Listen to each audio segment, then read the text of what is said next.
I think the 20th century, the worst century in human history, as it did with just about every other aspect of human life, just completely turned art on its head. It no longer became about the subject. The art then becomes about the artist. And on my wall in my dining room, we have a print of the Disputatio by Raphael. I don't care that it was Raphael. I care that it is the Disputatio. AI cannot ever produce art. I don't see why AI can't make art. When something is made by a machine, it is inferior for having been made by a machine. There is no love put into it. There is no feeling. There is no heart. The reason that AI cannot do justice to the subject is because AI has no sense of justice. It does what you tell it to. However, the same is true for a paintbrush and the paint and the canvas. And so it is fundamentally a tool, and you are still the artist. And thus it can make art. I'm going to let the comments correct you on that one. A painting of the Great Smoky Mountains takes you out of yourself and takes you to the Smoky Mountains. Even greater art takes you up to something else, which is why just the grotesque, cubist, modern whatevers that's in so many displays nowadays that we're told is some of the greatest art in the world, that's why that's not art. It should draw you in, not repulse you.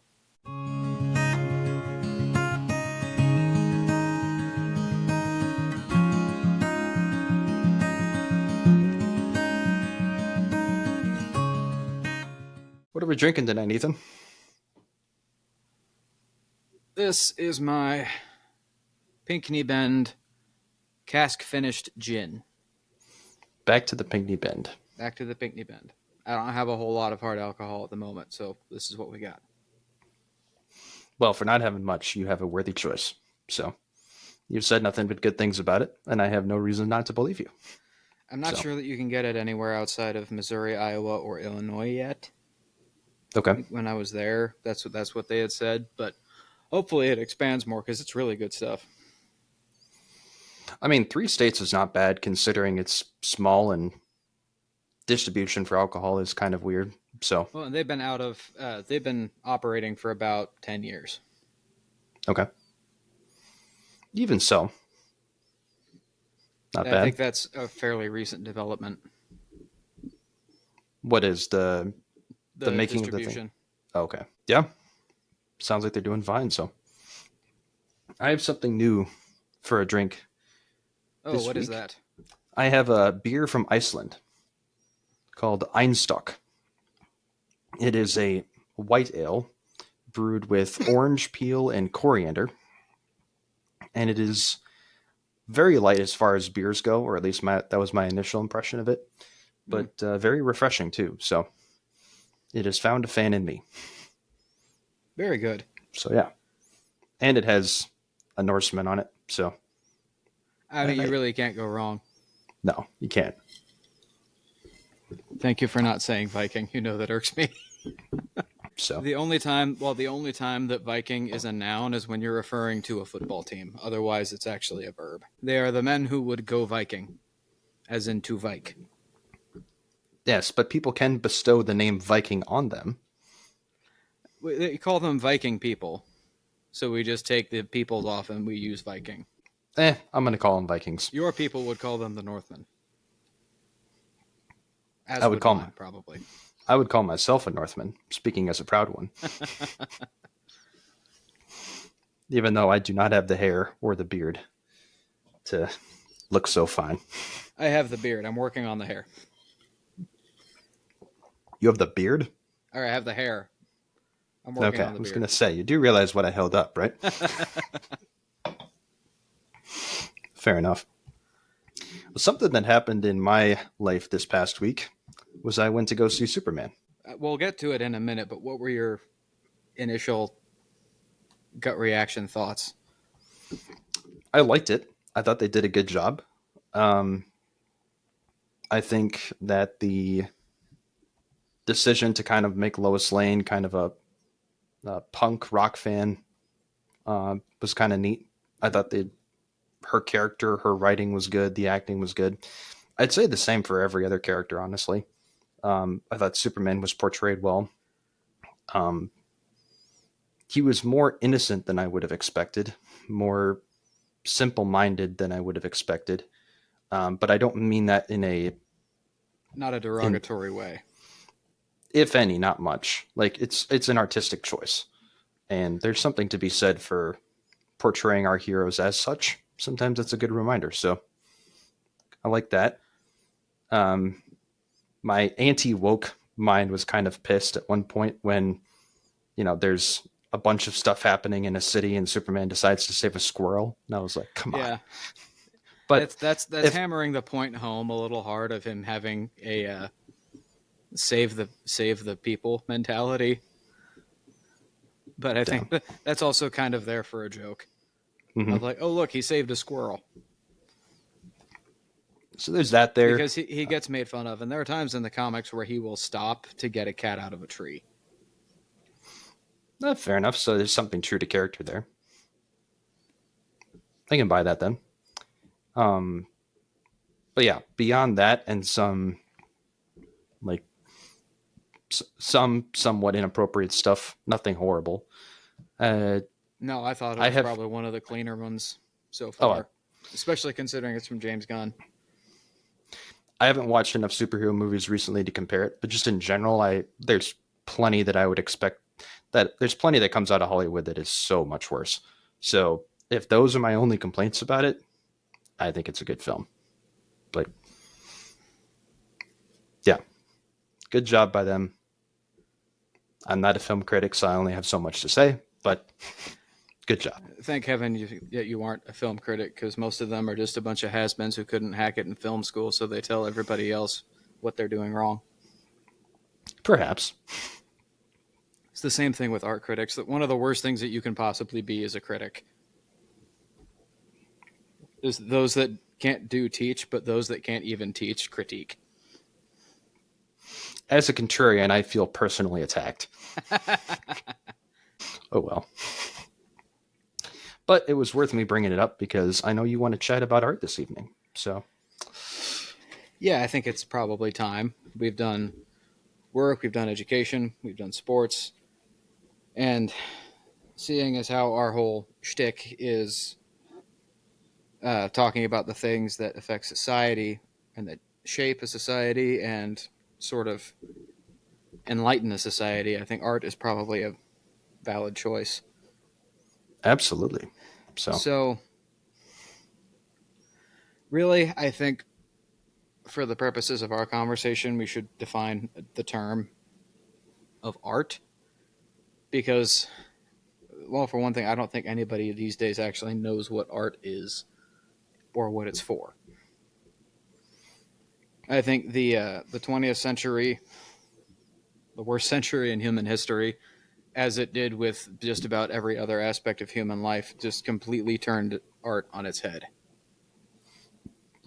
yeah, one of the themes that we have so far is talking about something, but also talking about its devolution in a sense.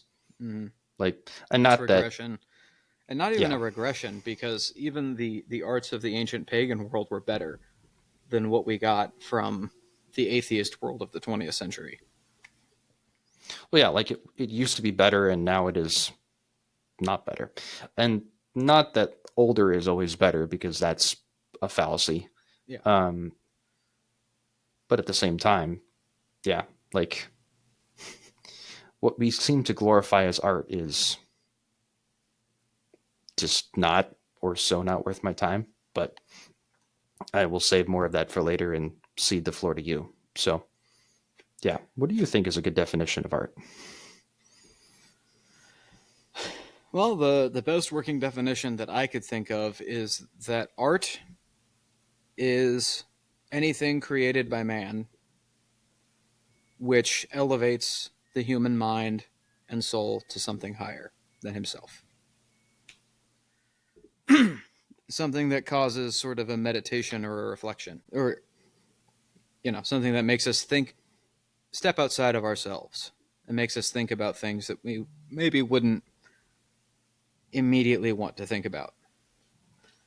And that's why Okay. some of the best art in the world is of a religious nature, because it's a very easy subject to elevate the mind and heart to. Is a man's God is the easiest thing for him to elevate his mind and heart to. That's what he's already inclined to do. Okay. And for the most part, throughout the ages, almost all art, I won't say all, but almost all art was of a religious nature or for something of a religious purpose. Now, there's a lot of very old sculpture, particularly the Greek sculpture, that is excellent, beautiful work. Like, say, the discus thrower. Everybody knows that one. That is not necessarily an explicitly religious work, but it is beautiful and it portrays something. And it does elevate you, take you out of yourself into something else, which is, the whole point behind it is that it is a peak masculine form. It is an ideal masculine form, which is something to strive to, Mm-hmm. something for humans, for men to strive to. A lot of the feminine statues of back then were also of what they considered to be a perfect female form, something for women to strive to. And that's what they chose to depict in most of their art. Occasionally, there were also stories of deities told, or like a specific statue that tells or is a scene from a story of a specific deity. This is Greek sculpture that I'm referencing here specifically. But basically, because that's something that all the people would have already known, it's a story everybody would have known, so they can look at that and go, "Oh yeah, I know what that is." Mm-hmm. So then we get into the Middle Ages, and again, art winds up being of pretty much an entirely religious nature. The most beautiful thing to come out of the Middle Ages are the churches. We have churches from the Middle Ages and a few castles, and we have basically no other buildings at all. So clearly the ones that the most care was put into, which reflects the heart of the people, which is what art does anyway. So Correct. Now, a lot of talk about the history of art would talk about style and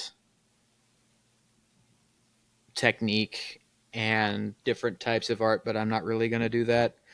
That is for a specific art history class. I'm going to try to keep this more about the soul and the idea behind the art. mm-hmm. And the reason that men painted beautiful imagery was because men wanted to see beautiful things. And the reason that some of the most beautiful imagery we have is of a religious nature is because when you are making something to honor God, you do it to the best of your ability, the best way you know how. Yeah, because if art is something that calls you up out of yourself to something greater, that explains the ancient Greek statues like you were talking about, both the discus thrower and the feminine statues. You see the height of what you could be. Even if you're not going to become a discus thrower, you see someone who has reached the pinnacle of something that they're doing. And not just the pinnacle, but you, in a sense, see the journey leading up to it. For all of those cases you mentioned. And if God exists and you are to know, love, and serve him in this world, then it is the greatest thing you can do to glorify him. Which is why that art form would be so great, of building a cathedral, of building a church. All right, you're building his house. And you're making his house as beautiful as you can possibly make it. Now, the different architectural styles of the time are influenced kind of by the culture of the time. But as art progresses, it gets more detailed and kind of more specialized. So by the time we get to the Renaissance, we probably have some of the most detailed painting and sculpture that we have ever had in history. Now, the sculpture is probably only slightly more detailed than what the Greeks did, as far as carving out of marble. But the knowledge of the human body that the artist had is so clearly reflected. If you look at one of Michelangelo's sculptures, either his David or his Moses, or one of Bernini's. Just the level of detail, like you can see tendons clearly in the flesh. You can see the tension built up in the muscle. It's like somebody took a picture of somebody in the process of doing something. And again, those pieces are of a religious nature. They are caused to meditate on something. And for religious purposes, the David was done as a uh, crowning piece for the cupola of the basilica in Florence. Okay. The Was that Il Moses, Duomo, that basilica, or was that a different or cathedral? that's a different one. Il Duomo is in Rome, Okay. I think. I'm sure someone will correct me if I'm wrong. The Moses is in a little church in Rome called San Pietro in Carcere. It's St. Peter in Chains. And it's by somebody's tomb. I don't remember if it's a pope or a cardinal. But it also is just incredibly detailed. The pose that he's in, you can see the tendons in his arm, every single muscle in his arm. It's incredible. Not an ounce of fat on the body of the man. And when you're doing this, particularly if you're portraying a saint, the glorified body has no flaws whatsoever. So you are, of course, portraying a glorified ideal body because it's Moses and David. So that's one of the things that made Renaissance art so great. Then as time goes on, I would say the quality of art sort of plateaus. It kind of stays the same between the Renaissance and even through the 19th century because at some point there is a peak of how good art can actually be when made by human hands. But in the 18th and 19th centuries, well, post-Reformation, and in the 18th and 19th centuries, people start experimenting with different kinds of styles. And this is good for the most part. Like early Monet, like the first majority of Monet's life, for the most part, it's good. But then at times, it starts getting a little bit weird once you get to the end of the 19th century. Because when you get to the end of the 19th century and the beginning of the 20th, you start getting Van Gogh, who was actually a very talented and excellent painter. The problem was that he got hooked on drugs. And he started painting while using a narcotic of some kind. There is one painting in particular that's of the village church where he grew up. It looks like a 7-year-old drew it. Hmm. Like I'm almost positive I have walked down the hallway of a school and seen an almost identical picture put up on a bulletin board held up with a tack by some proud teacher of what a student has done. And that's supposed to be just great art. Monet is supposed to be, or not Monet, Van Gogh is supposed to be one of the greatest artists of all time. Well, nobody bought his art when he was alive. Nobody cared at all about his art when he was alive. Then he cuts off his ear to try to impress a girl, because apparently that's what you do. And he goes further and more depressed, uses more and more drugs, and ultimately kills himself. Dang. Then his art is popular. Hmm. And here is sort of the crux of the matter when it comes to how a shift in the understanding or the idea behind art happens, is that somebody got a hold of Van Gogh's work and heard his life story and then saw him progress from beginning to end and then went, oh, this poor, poor troubled man. Oh, this tormented soul. Here, and then goes about and starts selling it. And buy the art from this poor tormented soul. Buy the art that you can see the spiritual torment in. And I think that's where the shift starts to take place. Because at that point, his stuff is selling like hotcakes. Like all the rich people in the world suddenly becomes very in vogue to have a Van Gogh. And then for basically the entirety of the 20th century, having an original Van Gogh is considered the height. And here's why I say this is important. It no longer became about the subject. The art no longer became about what the piece was about. The art then becomes about the artist. And you can kind of see this happen because we see a lot of artists in the 20th century who had talent, definitely had talent,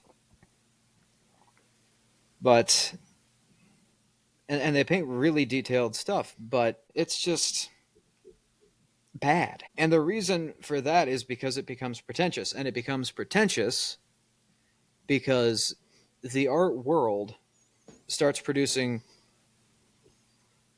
artists that are full of themselves without reason. Now, I'm not going to pretend like artists in the 20th century were pinnacles of virtue or weren't full of themselves, because they absolutely were. But there was clearly a reason for it. Michelangelo knew exactly what his work was worth. And basically everybody in Rome knows you don't tell Michelangelo how to paint something. In the altarpiece of the Sistine Chapel, in the bottom right corner, there is a man, because the very bottom of the painting is supposed to be a representation of hell. And in the very bottom right corner, there is a man completely naked with donkey ears having his genitals bitten off by a snake. The reason that's there is because while Michelangelo was painting it, in his mind, when he is representing heaven, he is thinking of a glorified body. A glorified body does not need clothes because a glorified body feels no shame. We wear clothes to cover our shame. It's a result of the fall. A glorified body does not feel the result of the fall, therefore, a glorified body does not need clothes. It's a sound theological reason for painting a naked Jesus. This cardinal walks in and then flies off the handle and starts screaming at him for painting people naked. And he had also cause to be cautious as well, because the Protestants were using Catholic art against us because of this idea that, well, nobody in heaven wears clothes because everybody in heaven is experiencing a glorified body. So there's not any need for clothes. Because of this, people paint their subjects naked. So the Protestants get a hold of some of these and then go, look how terrible the Catholics are that they put pornography up in their churches. And there's something to be said for what you're doing, the purpose of your art, but also the audience that your art will have. This is true. Sometimes it may not be prudent to do such a thing. That's true, which is why the cardinal was not completely in the wrong. But you also don't tell Michelangelo how to do his job. You just don't do that. So that guy in hell having his junk bitten off with donkey ears is that cardinal. Or Pinocchio. Sounds like the adult version of Pleasure Island. So that's basically what happens. And I think there is a subtle, another subtle dig. Maybe Michelangelo knew something about the personal life of that particular cardinal that was like, really? You were going to tell me about this? Well, we don't know that, but... We don't know that. It's a theory. But it also was the Renaissance, and that was a particular problem of that time. So, contrasting that with, I don't know, pick any big artist of the 20th century, Picasso or Salvador Dali. Okay. Which Salvador Dali may have been a little bit earlier, but contrast that with, like, Picasso. People buy Picasso because it's Picasso. Nobody buys a Picasso because you like the way he, in particular, represented that one thing. On my wall in my dining room, we have a print of the Disputatio by Raphael. It is probably one of the best theological and artistic depictions of the Blessed Sacrament ever made. And that's kind of an undisputed fact. So I wanted it.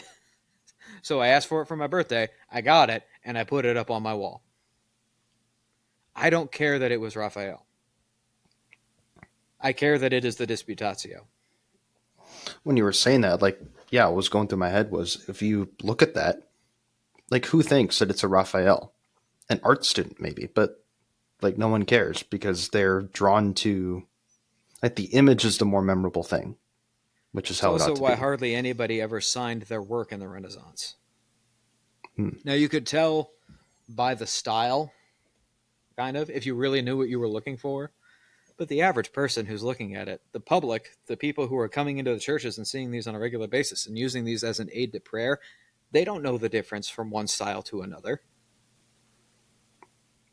They don't know, oh, well, that looks like a Michelangelo because he has the light working in this way, or oh, that's a Caravaggio because of how the light works, or whatever. They don't know that. All they know is it's a beautiful painting. A poor man walks into a church, he sees a beautiful painting, and he goes, wow, that is a beautiful painting of the Blessed Mother. And he may then add the thought, thank God for the artist who did that, and God bless the artist who did that. The Lord makes some people incredibly talented for a reason. I Now think your everybody point, has to sign their work. it's a brilliant point. And here's another thing that uh, I will point out. Michelangelo did sign one work. He put his name on exactly one thing, and that is his Pietà. But the Pietà was the first. It was his breakout sculpture. It was kind of the first big thing that he did. Kind of what put his name out there to everybody that's wanting to commission artwork for churches. So his famous Pietà, which is in St. Peter's Basilica in Rome, gets unveiled. It gets put out. People love it. They come to see it. They pray by it. Well, one day, Michelangelo, who is in his 20s because he's recently finished his art school, is walking through St. Peter's Basilica, passing by the Pietà. And he sees these two men standing there. And they are talking about the Pietà, saying how wonderful it is and how great it is. But they think it was done by somebody else. And they unknowingly put somebody else's name to it. So Michelangelo, who is a 20-something Italian male, says, well, I'll set them straight. He goes home, he gets a hammer and a chisel, comes back under the cover of darkness, and carves his name in the Blessed Mother's sash, so that everyone will know who carved that. And it is still there. But in Michelangelo's memoirs, he said that he considered that one of his greatest sins. Because he put himself before the thing he was trying to represent. And it was something that he carried to his grave, which if he confessed it, he shouldn't have felt guilt over that. But you go to Mass in St. Peter's Basilica and look over there and see an artwork that you are convinced that you ruined because you put your name on it. It basically now is a constant reminder that Yeah, he you could can't have done exactly better. fill it in. There is a way to fill it in, but I don't think it has been ever. Or I think it may have been filled in, and then somebody later heard that story and then went and then carved it back out again. Because it is also an important part of that sculpture, because that's part of the lesson of that sculpture, which is that art is about the subject. Mm-hmm. It is about what you are drawing man's attention to. It is not about the artist.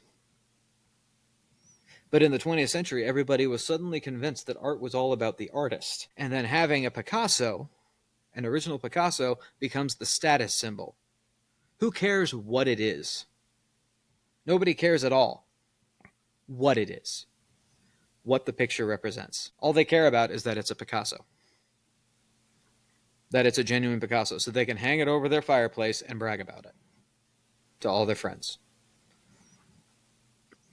I mean, when a bunch of people deny God in one form or another, whether you, yeah, whether you leave the church, whether you become atheist, whether you become deist, like, you're becoming less of yourself, and your gaze is no longer transfixed on your maker, And when on the divine, and and when you so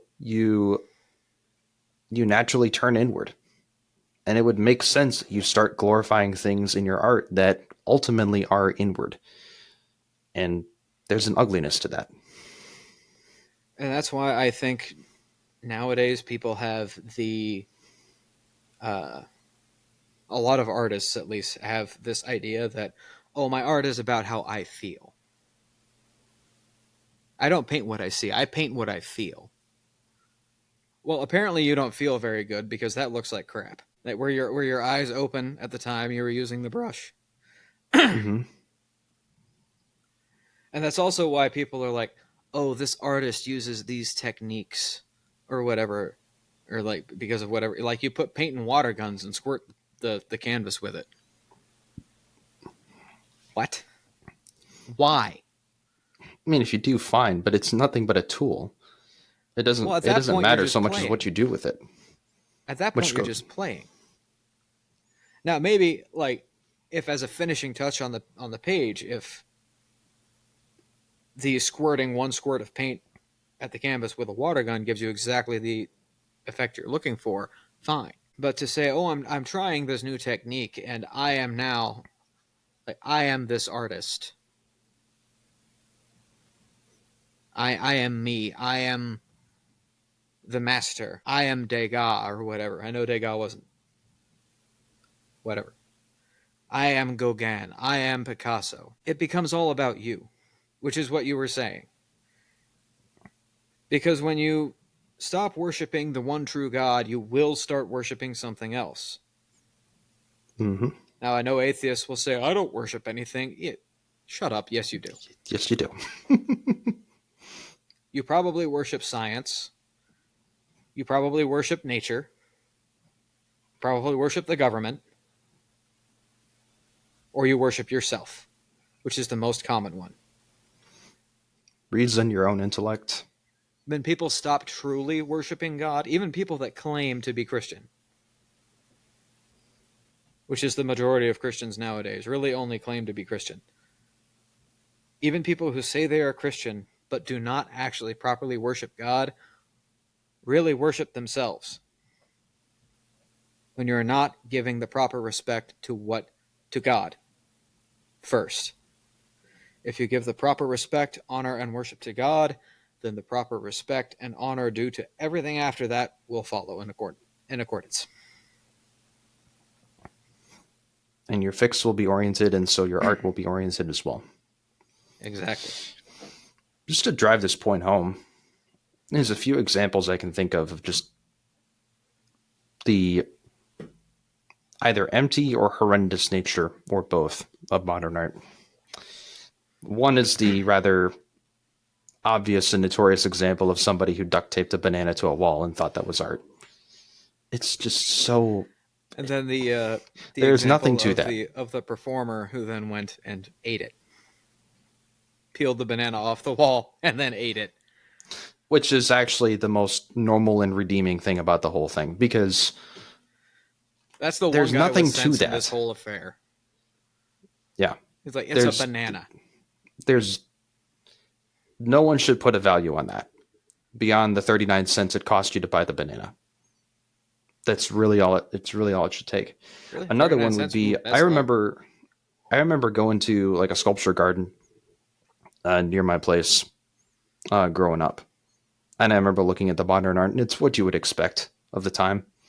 You know, it's pipes and this and that are oriented in different ways. And um,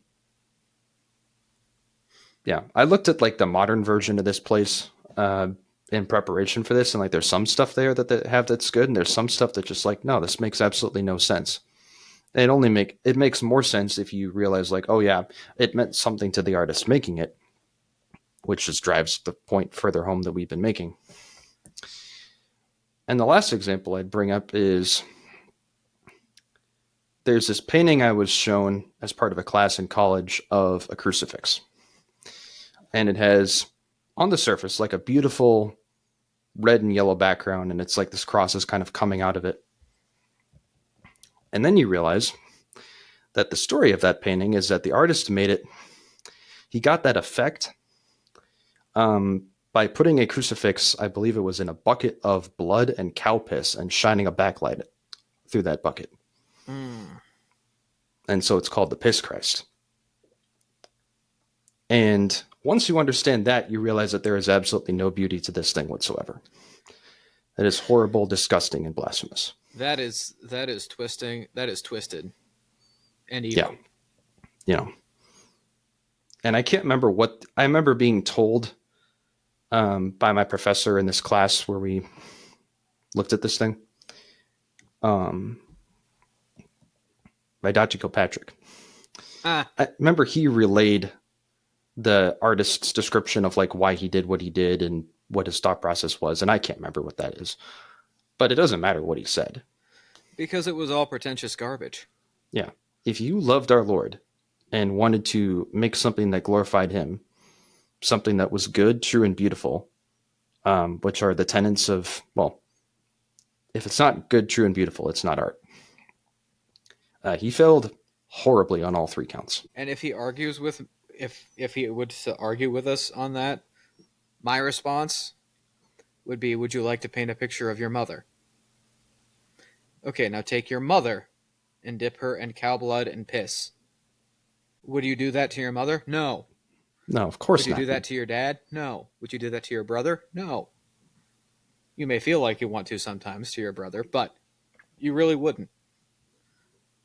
Would you do it to your dearest friend? No. Would you do it to the king? No. Then why are you doing it to the king of the universe? To an image of the king of the universe? Would you dip a picture of your mother in cow piss? No, it's just wrong. It's obscene. And There's a if the line I if keep hearing from the Michael Knowles from some Supreme Court judge, and he can never remember who it is, so I don't know. But basically, what was said was that there is no real definition of obscenity because everybody knows obscenity when they see it.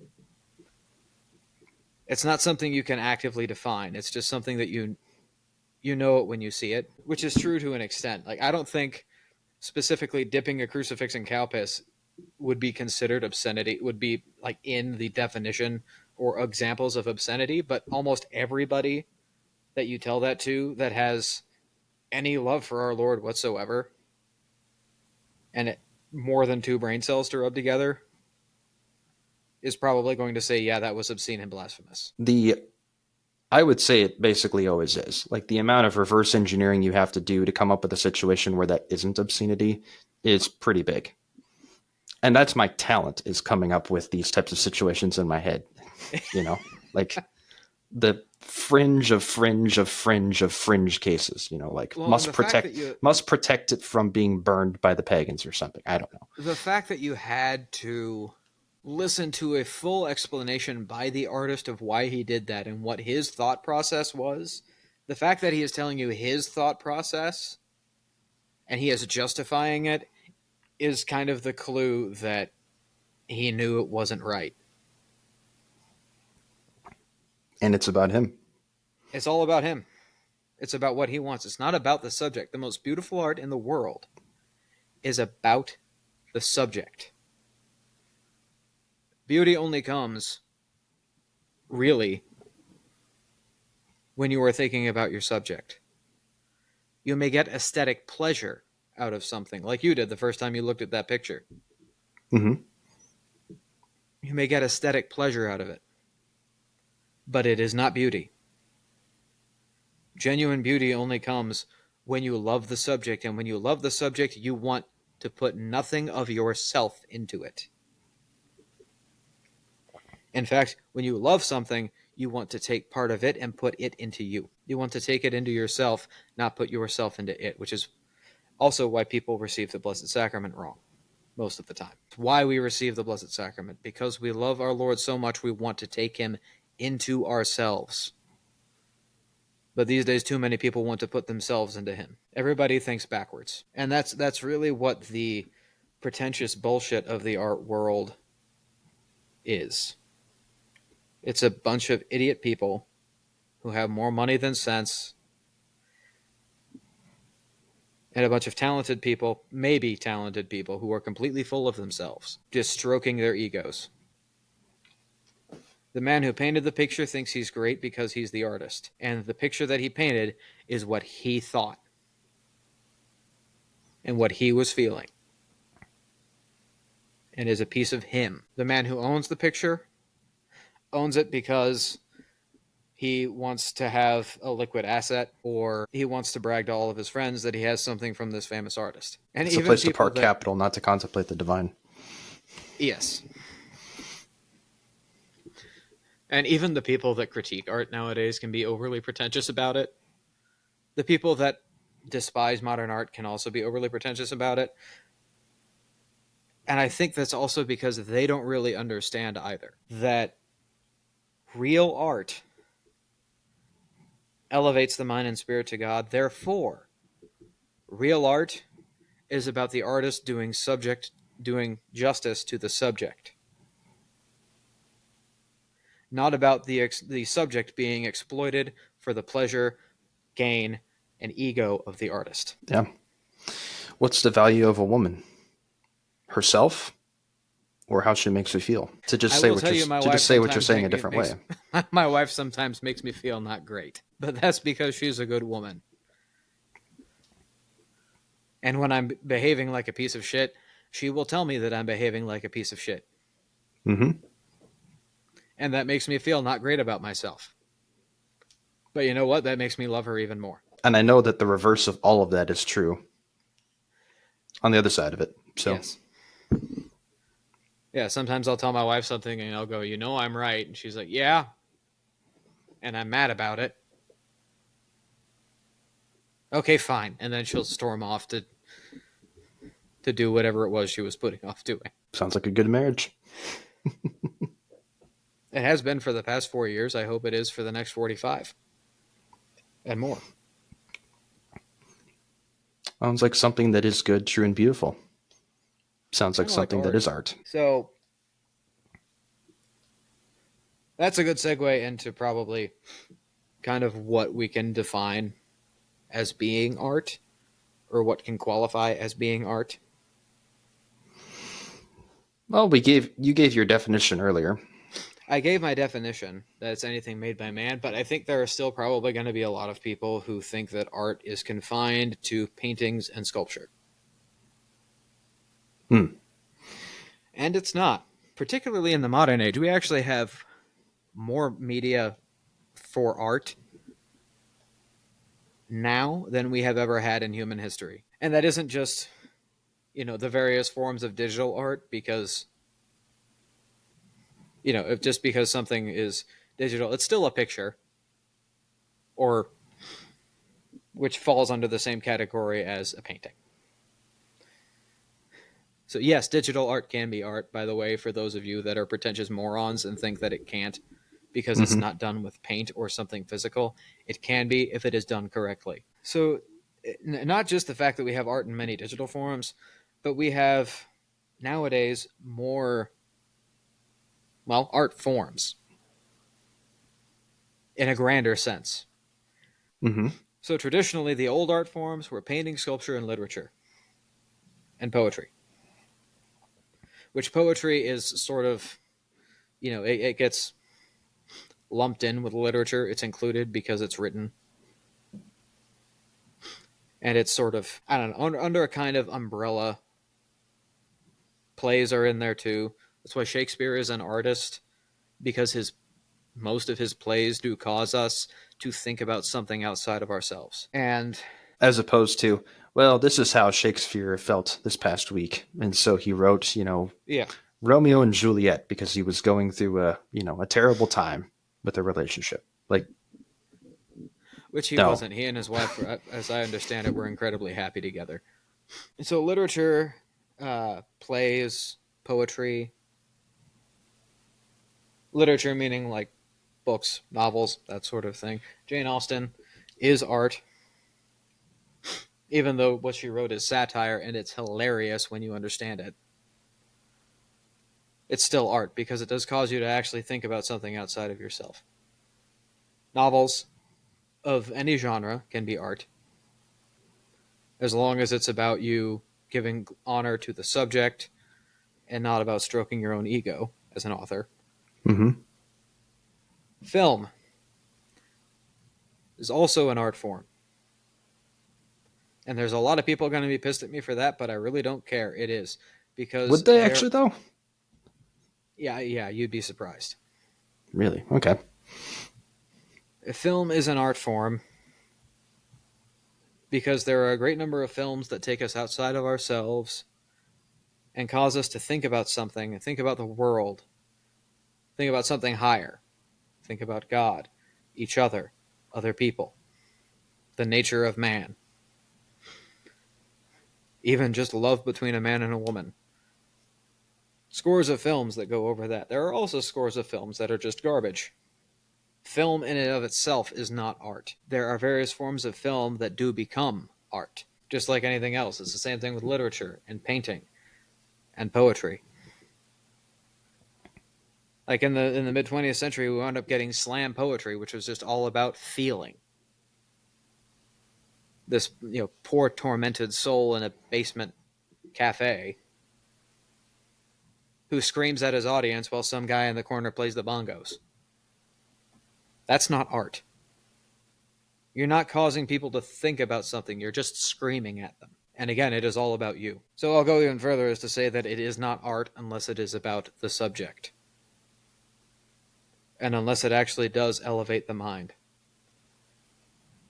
And in a genuine way, not just some pretentious dick that's staring at it going, oh, the way that he works with color is just, it makes you really think about the dichotomy of man. No, shut up. That is a blue line next to a red line. You should not have to take 17 different logical leaps to get to the point. You should be able to look at a piece of art, know what it is about, and then have your mind and heart, if you're receptive to it, transported.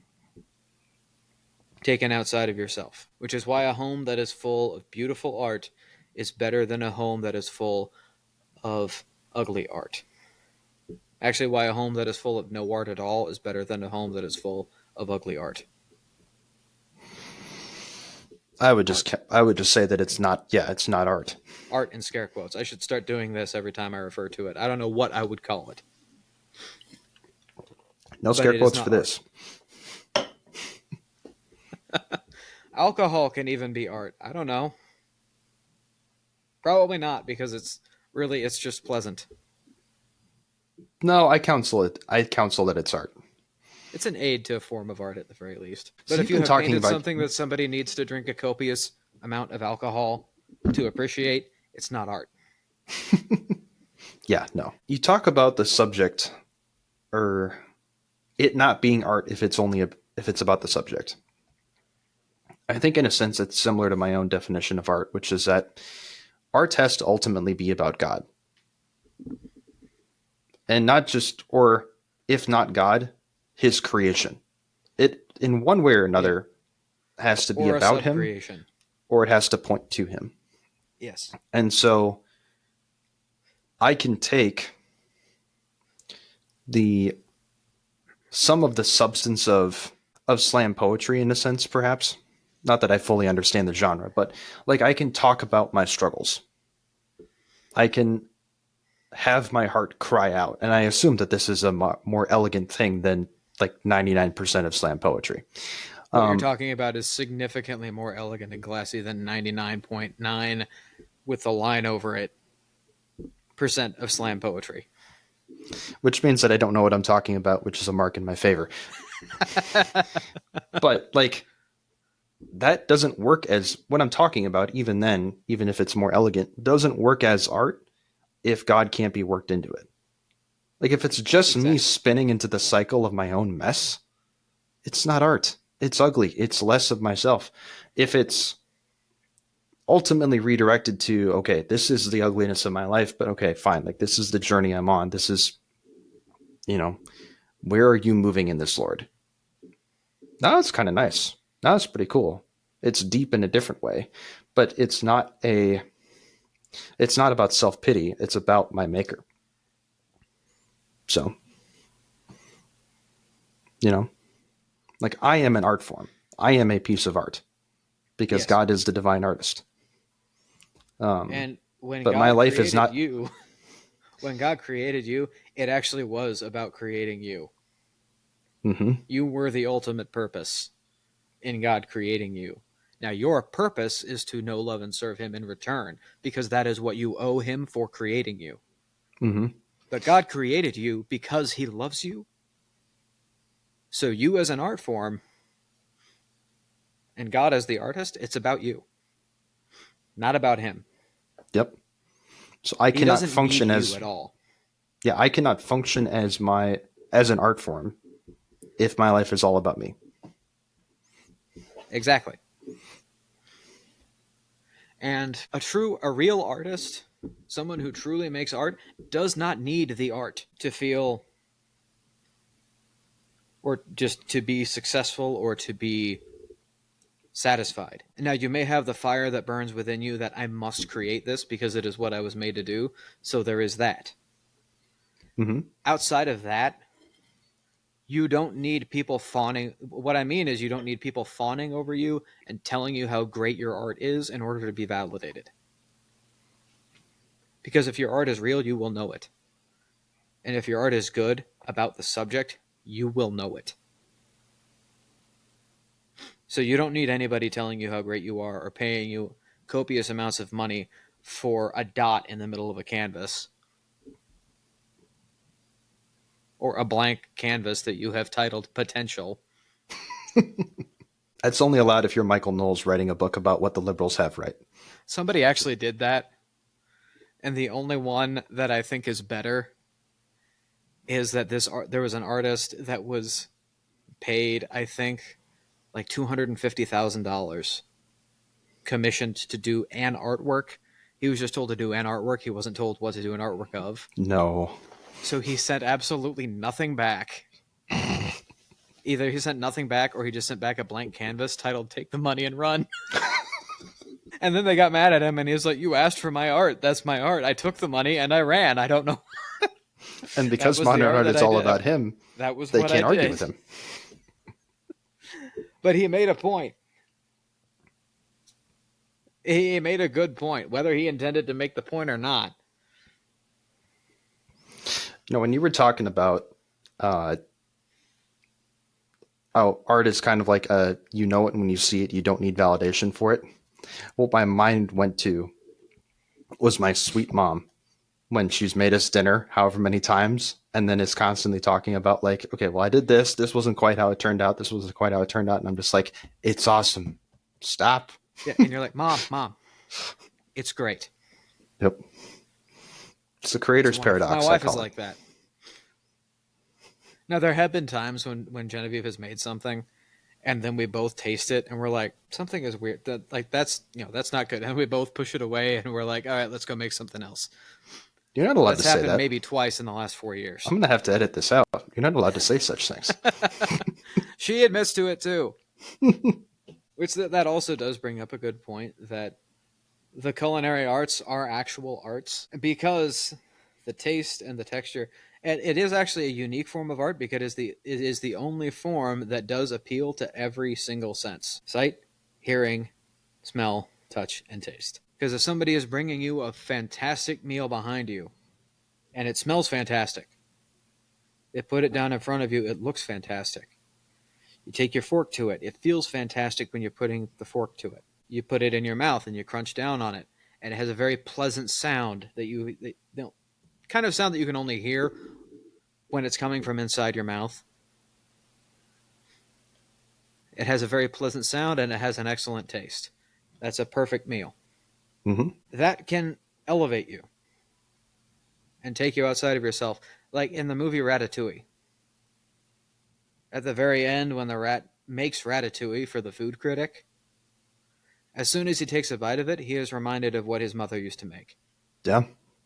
That has taken him outside of himself, caused him to think about his mother and about when he was a little boy who crashed his bicycle and skinned his knee and came crying to his mother, who patted him on the head, said it's all right, set him down at the table, and fed him delicious ratatouille. So he is thinking about something outside of himself. Ultimately, art is about the dish. The art of the culinary arts is about the dish, not about the chef. And I think Gordon Ramsay would agree with me on that. Oh, absolutely. Absolutely. I don't know how many times I've heard him say in much cruder language, "This is not about you," to somebody. It is about the food and whoever is going to be eating it. Mm-hmm. Because it's also a service because you're preparing something for somebody else. You're being paid for it, but you're preparing something for somebody else. So that's really where the culinary arts become art. Is because it is aesthetically pleasing in every way, and it can cause a person to recollect something, to be taken outside of themselves and maybe think or feel something outside of themselves, and then send their compliments to the chef. You know, what you've called to mind is one of the great tragedies of our modern way of living, in a sense, is the commercialization of art and the dumbing down of it, which kind of fits with other themes we've talked about so far in this podcast. But to use food as an example, a beautiful, handmade margarita pizza and Little Caesars are two monumentally different things. I'm gonna take the handmade margarita pizza. Who wouldn't? From the short fat guy in Rome. Yeah, of course you would. The same could be said for so many other things. And not that there isn't a purpose for commercializing it, like we have to eat, obviously. There's a utility to it, but to echo something I said in episode 1, there's a lack of soul to the thing. Yeah, real, genuine art is not a commodity. It is not something. It can be bought and sold, but it is not a product. Mm-hmm. You don't hire artists to constantly churn out artworks because every individual artwork is a piece of art in itself. For him to do it right, he has to take them one at a time.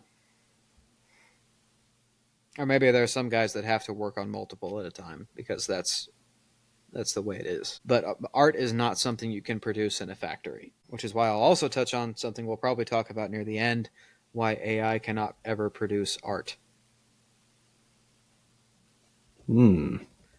Artificial intelligence will never produce actual art. And that goes back to my definition that it has to be made by man. It has to be made by the human hand, not just typed into a prompt for AI to do the rest of the work.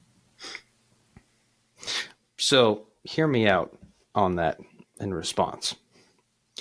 You have said that by your definition of art that it has to be man-made. My own definition of that has no such qualification because God is an artist. God is a man. Yes. Second person of the Blessed Trinity is fully human and he's fully also God. Pure spirit. And if I have to argue this further, I would argue that a squirrel nest is a piece of art. But that is true. I don't argue that. Even setting that point aside, because it's a part of creation, and God created creation. Yeah, but the squirrel did the stuff. Anyway. Yes, but God made the squirrel, and the squirrel did the stuff. God made man. Man made AI. AI made the art. That's one farther step removed than the squirrel making the nest. Setting that point aside, though, if art is ultimately not about the person making it, but the subject of the art, I don't see why AI can't make that art. I would argue that there's a deficiency within it for a very high percentage of the cases, if not enough of a percentage. But I guess we're talking if I can tell ChatGPT, make a beautiful image of a cross with the sun behind it and all this other stuff, depict to me the resurrection in that sense. Why couldn't that be art? Here's why. Yes, art is about the subject and not about the artist as a base statement, as a flat statement. But an artist is a man who creates art. An artist is a human being. Mm-hmm. When something is made by a machine and not by a human, which is what AI is, it is a machine. It is a digital machine, but it is still a machine. When something is made by a machine as opposed to being made by a human, it is inferior for having been made by a machine. There is no love put into it. There is no feeling. There is no heart. The reason that AI cannot do justice to the subject, it is not just about the subject, it is about doing justice to the subject, because that is the obligation of the artist. The reason that AI cannot do justice to the subject is because AI has no sense of justice. AI has no soul, no immortal soul. AI has no divine touch like man does. AI doesn't truly recollect, doesn't truly feel. So while the art is not totally about the artist, it requires an artist, because it requires an artist to give himself over to the subject, which is an act of will. AI has no free will. It does what you tell it to. However, the same is true for a paintbrush and the paint and the canvas. AI, it does not create stuff on its own. It creates what you tell it to. And so it is fundamentally a tool, and you are still the artist. And thus it can make art.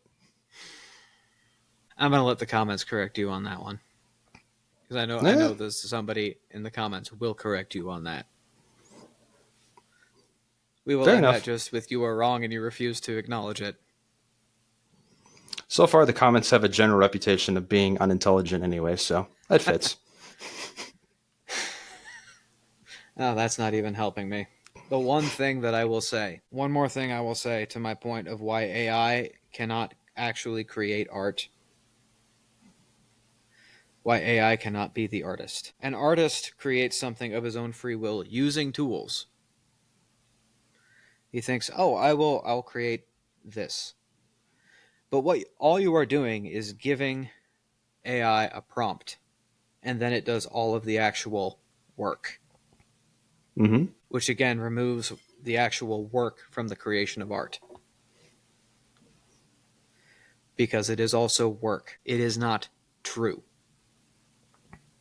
Because truth lies in understanding, and AI does not actually have a fully comprehensive understanding of man or of the subject. So while you are giving it the prompt, you are not an artist for doing that. You are a commissioner. You have just commissioned AI to draw you a picture of something. And you'll probably get better work by going out on Fiverr and asking somebody for $30 to do a picture of the same thing. An actual human being who has more understanding of the human condition, more understanding of God, more understanding of nature than AI can or ever will. I would agree, but I would return to the point of it's not an artist. And so you're not a commissioner for giving it a prompt and letting it do its thing. That's exactly what an art commissioner does, is gives the artist a commission. Yes, The but it's paintbrush not. does not do all of the work. The paintbrush requires a hand to guide it. Now But with too much of AI, this you discussion. can make it more and more specific. So in a sense, you could say that maybe there is a hand guiding it, but all that is AI coming back to you and going, "Oh, here, how about this? Oh, here, how about this? Oh, here, how about this?" Instead of the man who sits at his easel, takes brush and palette, and creates a masterpiece. Because he does it with a gentle and specific touch. AI will never create anything like Michelangelo. It will never create a masterpiece. AI will never create anything close to the worst artist of the Renaissance, because you have basically completely removed the physical touch and the physical work of art from the subject itself. And in doing so, you have done the subject a disservice.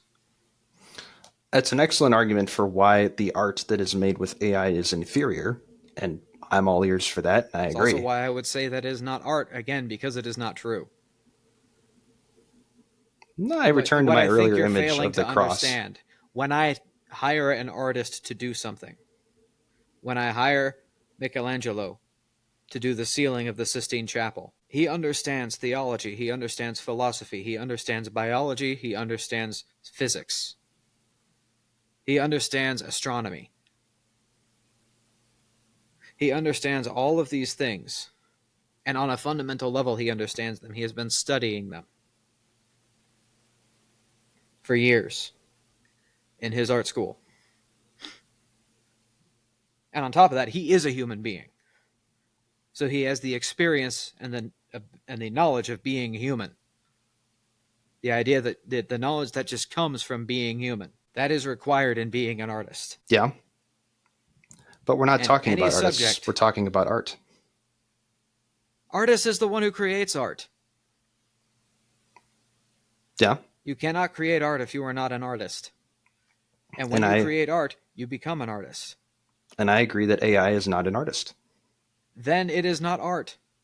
Because you, as giving it a prompt, have not done any creating. But I have done creating. No, what you have done is type down a prompt. What you have done is actually worse than if I went to the local art shop and I put $150 down on the table of their artist and said, all right, I would like you to paint me a rose for my wife. Agreed. He You're will going to make get a a better better result. rose than AI ever will. Yeah. And it will be a true rose. Yes. Not one that AI does, because he knows the nature of a rose. AI does not. Because he is human, he knows something about that rose that AI never will. He knows how they smell. He knows how they feel. Not just what they look like. Those are things AI cannot do. We will agree to disagree on this. I argue that the art that AI is used to make is not comparable to human art, but I argue nonetheless that it is art. At the best, it is almost infinitely inferior. Cross is art. Yes, the act which was done upon the cross is art. Cross itself is too. And any good representation of the cross is art. Again, Christ is man. Christ is human. Fully God, fully man. AI is neither of those things. I think it can be used to represent it. But like I said, we will agree to disagree on this. What you have created with AI is not art. It is an illustration.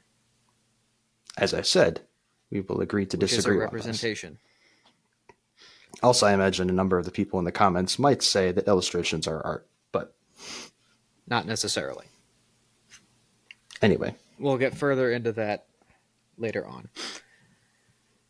Speaking of controversial art forms, I happen to know that one of the things you think is art, and I would agree, are video games. Yes. Yes. Video games actually are honestly another one of the most comprehensive forms of art, along with the culinary arts. Not because of the senses that they appeal to, but because of the various forms of art that they take upon themselves. And I will use God of War as an example. The one for the PS4, the 2018 one. That game is art. For one thing, it's breathtakingly beautiful.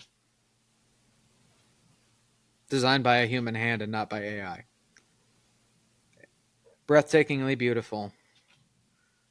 The way that Kratos moves, there's just something about it that is just real and true. And it also has a story. Now, I'm not going to say that every video game is by nature art, because not every video game will take you out of yourself and cause you to think about something else, something higher. But what God of War does is take you out of yourself and cause you to think about the relationship of father and son, which is really the most important human relationship that any man will ever know. Father and daughter is the very close second. But just having that experience, I can tell everybody that what I feel with my sons is significantly stronger and far more potent than what I feel with my daughter. Yeah. Now, what my wife feels with my daughter is significantly stronger and far more potent than what she feels with my sons. We were just talking about this earlier today. She was holding our newborn Raymond and said, I feel different with the boys than I do with her. And I said, well, yeah, that's because they're boys. You love your boys. And you love your children equally, but the connection that you have with them, with a mother and her daughter, is going to be stronger than with a mother and her son. And the connection that a man has with his sons is going to be far stronger than he has with his daughters. But to go back to why God of War, at the very least, is a piece of art, it's because of that. Because it illustrates that relationship between father and son, causes people to think about that. And even it causes people to think about it even if they don't know they're thinking about it, which is part of art being true and good, is because it feels alive. And in the sense of a video game, not just because it is motion and not just because it speaks. It is because it just feels alive. Again, because I will continually bring this up until we're finished recording this, another reason why AI is not capable of creating art. I have never seen a piece of anything done by AI that felt alive. That's actually how you can tell something is done by AI. If you pay close attention, it does not feel alive. I'm not going to ask for responses on them. I'm just going to keep throwing needles at you until you finally agree with me. No, I'm actually secure in my position. So But yes, anyway, video games can be art.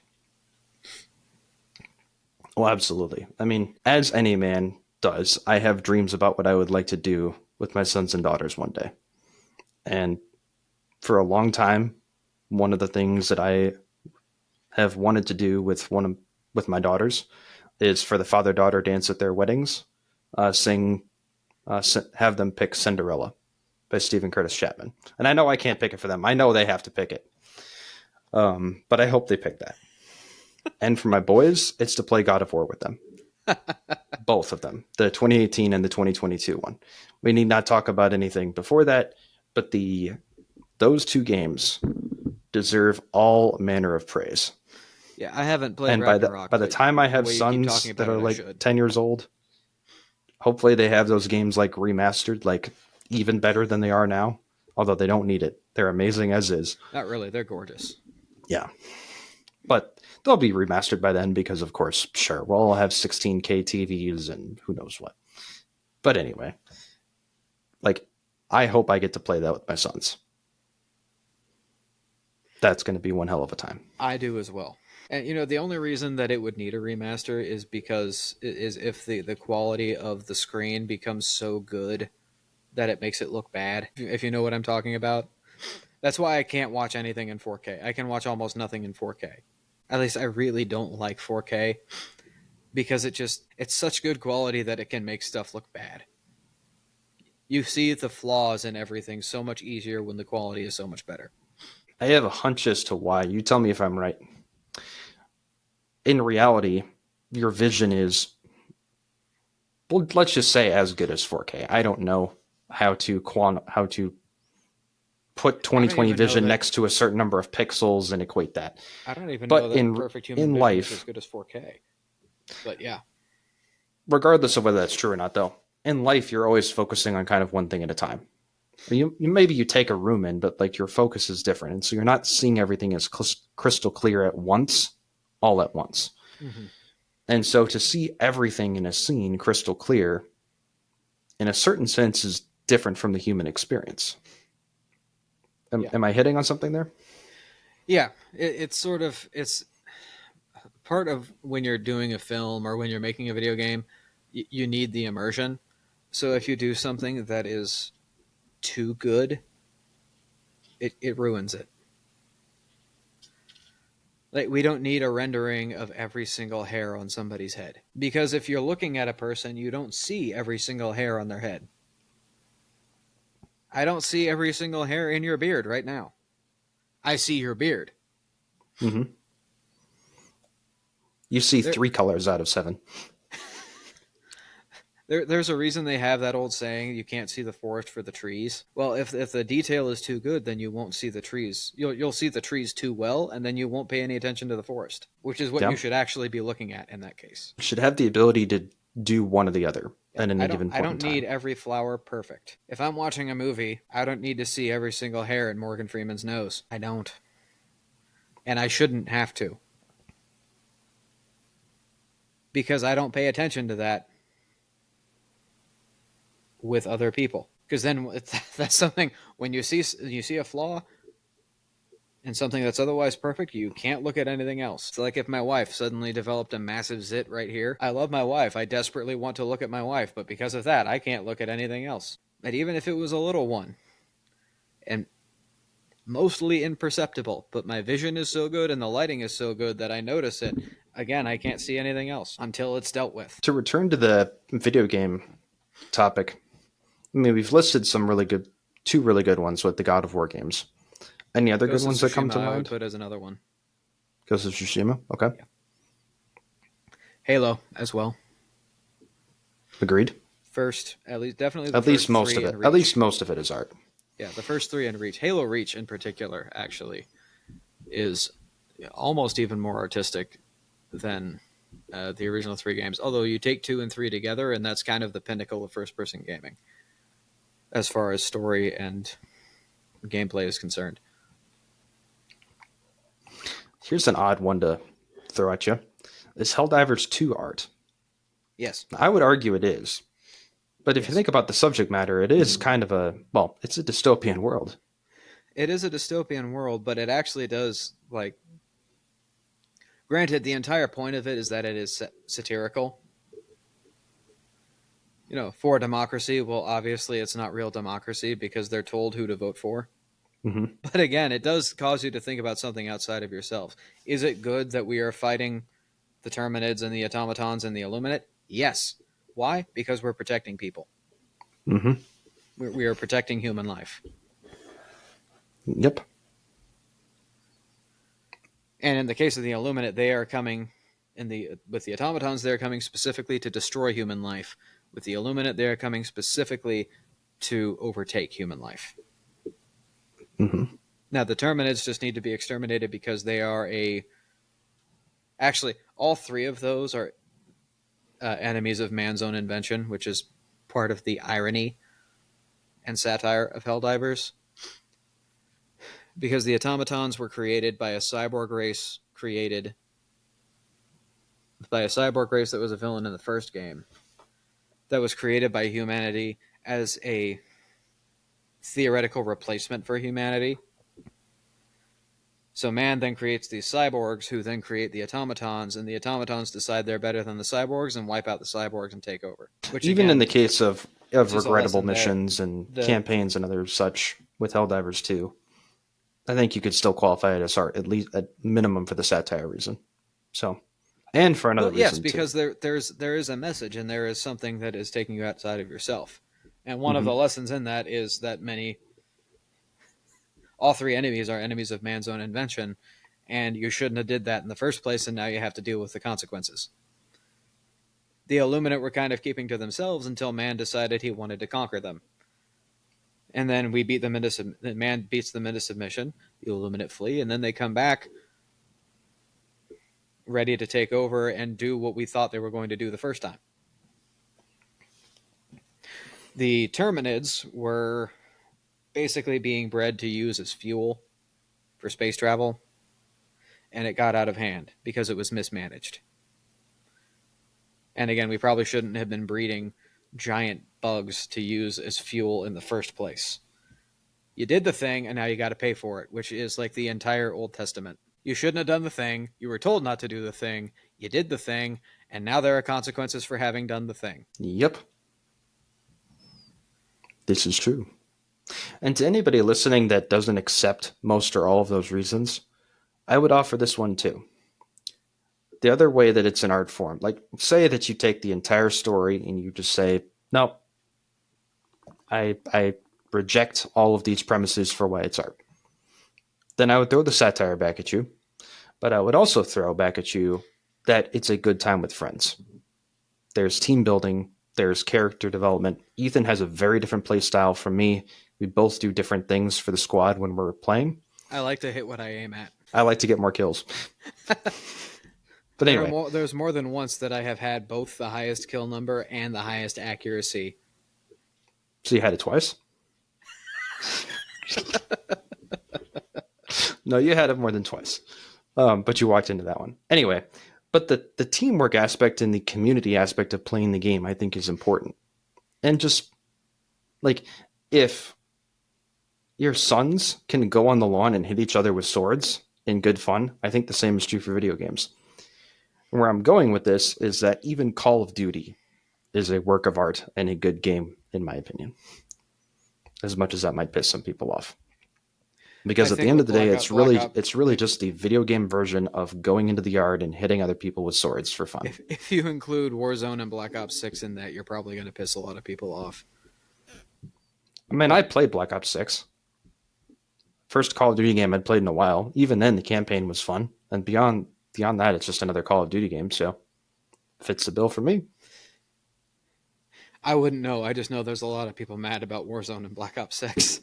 I would be mad about it. Like, for me to call it art and for me to call it good, I don't have to say it's that artistic and I don't have to say it's that good. It can be pretty inferior as far as I'm concerned, but I would still call it art. Well, here's the thing, is that there's also a lot of video games also have a story, and the story also has to be good. So the story is part of the art of the video game, which is we were why we were listing both God of War games and Ghost of Tsushima, because the story is also excellent and also is based on an understanding of human nature. Even though Kratos is a god, he is actually very human because that's how he started. Yep. It's human nature.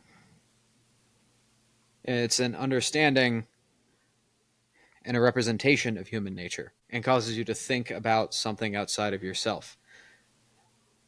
The only reason I have a counterpoint against Call of Duty is that I don't know that it is an active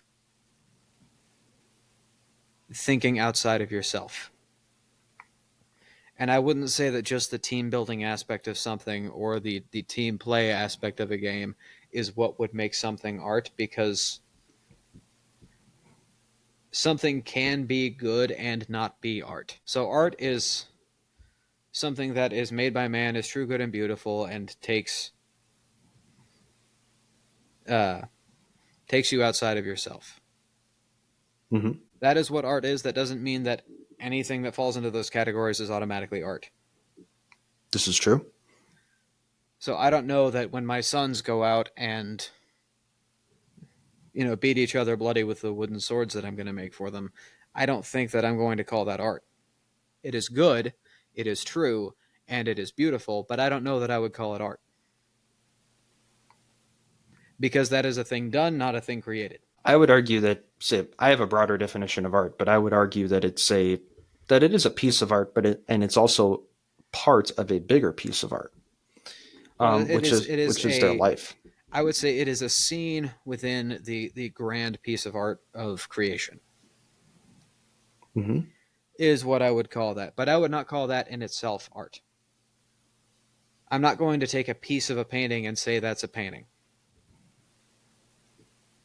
because it requires the context of the rest of the whole. I'm not going to take just the Leviathan axe from God of War and say that is art in and of itself, because it, as a tool within the game, is a part of a greater whole. A piece of art is not itself art.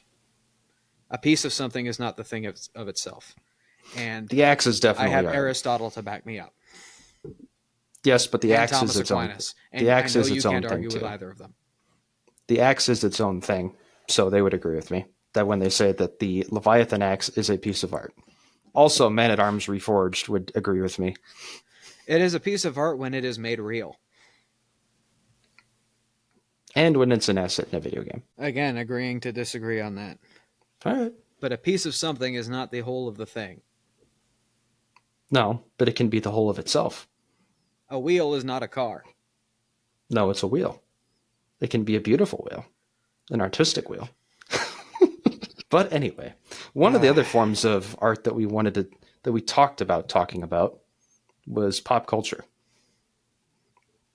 Returning to the ways in which art has devolved. Gaming falls under this umbrella of the things that are art. And I think first off, I think we should talk about music, because that's the one thing that hasn't been discussed. Mm-hmm. And when you talk about pop culture, like As Taylor Swift probably is the first thing that comes to mind for 50 out of 100 people. Yeah, if you think of just pop culture in general, um, music is and can be art. Music can be an art form, or is an art form and can be art. We'll say that. Most music produced today is not art. People are going to hate me for this. A lot of classical music is also not art. Say more about that. Here's why. Which, by the way, classical is also a genre. There is modern classical music that is really just orchestral. Mm-hmm. But there is modern classical music that is billed as being modern classical music that I would not say is art. Again, because it is about the composer. Did you know that there is an abstract music? Not surprising. I don't know that I've heard of that Abstractionism genre is specifically, but There's abstractionism in music too, which is done specifically. It does what to your ears what looking at Picasso for extended periods of time does to your eyes. It okay. messes with your head, and it is just wrong and vile and twisted. Because the entire point is, and it's like this with other art forms too, the entire point is, I am challenging the conventions. Okay. Okay, the convention is Chesterton's fence. Maybe think about why it's there in the first place before you just tear it down, or before you just go and do something else entirely of your own accord without adhering to it. There is even some classical music, some old classical music, that I would not say is art. Because in the period of classical music, which is early Enlightenment, the Enlightenment period is when the intellectuals started being more about themselves and thinking of their own ideas and thinking that everybody before them was stupid and doing everything wrong. And this kind of shines through in a lot of music. And you have to think about it. Do we like Mozart because his music is good? Or do we like Mozart because he is Mozart? The reason that Mozart is popular to the pretentious people, and also the reason that I don't particularly care for Mozart, is because it's all about Mozart. It's all about him challenging the conventions of the time and parodying everybody else's stuff. Challenging conventions and doing his own thing and standing up to the oppressor and standing up to the old guard. But is it good? I mean, it's all right. But if I have a choice between listening to Mozart or listening to Beethoven, I'm going to take Beethoven. Okay. And if given the choice among any of them, I'm going to pick either Tchaikovsky or Vivaldi. Vivaldi is kind of a personal preference because he worked primarily with strings, and I just think that strings are the best forms of instruments ever as a personal preference.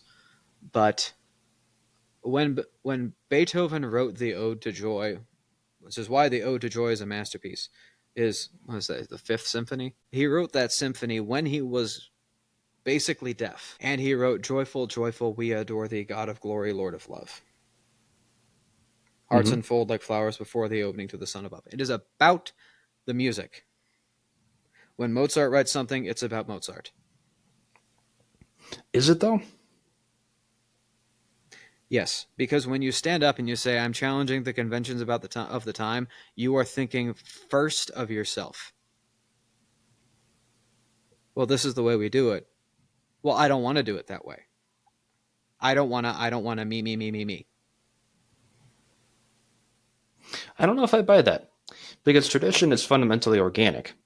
So sometimes it is good to not say like, oh, it's not good to say, okay, the old conventions are just outright terrible because they're old, they've been around for a while, so thus I'm going to make something new. But I think you can say that they are good and say, okay, but I see more potential for this instrument, for these instruments here. And It I isn't can make that. something new and cool that is good, as you yourself said it was, I and said it's all right. I didn't say it was good. which all right just There's a means less difference. good. All right just means less good. Again, he's thinking about what he wants to do and stroking his ego in writing the music Well, that would not be good. and in composing the music. which is not good. Because good also has to be the purpose for which the thing is made. Nothing in Mozart actually takes you outside of yourself. I have never heard a Mozart piece that took me outside of myself. Beethoven and Vivaldi, I am constantly taken outside of myself. And that is a very interesting point. Like, I see where you're coming from with that. Yeah. Because remember, art, again, also doesn't just have to be true, good, or beautiful. It also has to take you outside of yourself and has to be about the subject. There's a list of requirements. We can't just say that everything true, good, and beautiful is necessarily art. And we especially can't say that anything true, good, and or beautiful is necessarily art, because at that point, everything is art. Because anything is by nature, at least in part, one of those things. Or has a little bit of one of those things in it. At least 99.9% of things. But not everything is art. Except as it is as a part of the whole of creation, which is a grand artwork done by the grand artist, who is God. But taking everything just as it is, on the same plane and level as ourselves, not everything is art. So I guess I would say that anything good, true, or beautiful, not or, wrong operator. Anything good, true, and beautiful is art. Is what I would say. Because anything that meets those criteria ultimately, regardless of presentation or form, and we've qualified it already as good, true, and beautiful, whatever this is, ultimately harkens back to God. And I would say that that is art. I would say that something that has some good in it, but does not meet all those criteria, is not art. So I can't look at a normal Taylor Swift song. I can't think of any Taylor Swift song necessarily that would. Anyway, take a normal Taylor Swift song. I can't look at that and say like, oh, well, there is the spirit of the longing of the heart of a young woman in there, and there's something good about that. And it's like, okay, you have a point, but you don't at the same time. That's not art. So you can't go down all of the rabbit holes with that and try and turn literally everything into art. Mm-hmm. But at the same time, I would say that if it's good, true, and beautiful, it's art. And I think that there's you have a point. One of the most joyful people to ever walk this world, at least I hope he was joyful, because he sure acted like it, was Chesterton. Why? Because his attitude towards the world was a kid in a candy store. It was one of awe and wonder and like seeing the good in everything, the beauty in everything, the art in everything that we all overlook. That is true. So there's a quote from a German 18th century poet called Novalis that I read while prepping for this that I think kind of gets at this to a point, to an extent. The world must be made romantic. Then once more we shall discover its original meaning. To make something romantic, the lower self becomes identified with the higher self. Insofar as I render a higher meaning to what is ordinary, a mysterious appearance for what is customary, an infinite look to the finite, I am romanticizing. Which doesn't mean that art is always romantic or anything like that, but I think not romantic in the sense of how most people think, anyway. Yeah, but in the sense of making the ordinary extraordinary, in the sense of seeing the inherent goodness in all of these things, the inherent beauty in so many things. Like if I look around my room, I'm surrounded by it. If I look around the world, I'm surrounded by it. And if I dare to look at myself, I have no right except to say that, well, that fits me too, no matter how broken or a mess I am. I think that's a healthier attitude towards life and to art than many others. Yeah. Again, I tend to charge headfirst into things and make the most broad statement possible as an absolute statement. But you do have a point. I think that art must be something which is true, good, and beautiful. I put the caveat that it should also be made by human hands. Because you put a paintbrush in the hands of a chimpanzee, he's not creating art. Yeah, I would say, because if it's ultimately about the artist and not about the art itself, then or the subject, then I would say that it's not good, which makes it no longer art. And that's not to say that the artist should never say, "Oh, I did it this way because of how I wanted to do it." Or because of how I thought, if he is asked. But if it is ultimately prefaced with some long and pretentious explanation of the art, then you haven't completely missed the point of what art is to begin with. Mm-hmm. Yeah, this life, this world is not about you. And so, yeah, if you make something entirely about yourself, like, we don't got time for that. Yeah. And it ain't art. So, Speaking of making things, what about art as a profession? Like everybody, well, a lot of people have an artistic sense to them. yeah, an artistic sense in terms of you kind of intrinsically know what is art and what is not. Mm-hmm. Like, even if you call it art because the colloquial phrasing calls something art, that doesn't necessarily mean it's art. What would you say is the criteria that one should apply to themselves in order to be an artist? Well, again, everything that you make needs to be about the subject itself for you to actually be an artist. If you want to paint a picture of Niagara Falls, it should be because you love Niagara Falls. It should not be because you think a picture of Niagara Falls is going to make you a ton of money. Because, again, that's the wrong reason. And even if it is beautiful, then it's not good because you have made it not good because of your motivation for making it. It's the same thing with making something for the express purpose of stroking your own ego. So it is perfectly valid, I think, to pursue a career as an artist because, well, especially nowadays, that also is an umbrella term that encompasses a lot of things. So, comic book illustrators, book cover illustrators, all that sort of thing. I would say is to